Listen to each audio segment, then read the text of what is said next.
हर form में, हर दस्तावेज में जब बच्चे के पिता का नाम पूछा जाता था तो कई बच्चों की सिंगल मदर्स की आंखें जो हैं झुक जाती थी। लेकिन अब ऐसा नहीं होगा, क्योंकि बॉम्बे हाई कोर्ट ने एक बड़ा और संवेदनशील फैसला सुनाया है।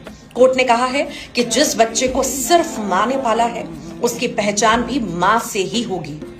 अब स्कूल हो, कॉलेज हो या फिर कोई सरकारी कागज, पिता का नाम लिखना जरूरी नहीं है।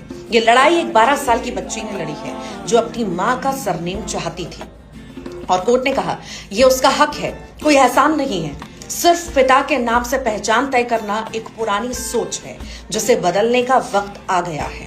कोर्ट ने कहा कि जिस बच्चे की पूरी जिम्मेदारी मां ने उठाई है, उसे पिता का सरनेम या जाति रखने के लिए मजबूर नहीं किया जा सकता।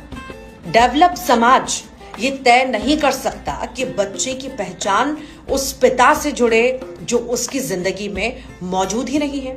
अब सिंगल मदर ही बच्चे की पूरी लीगल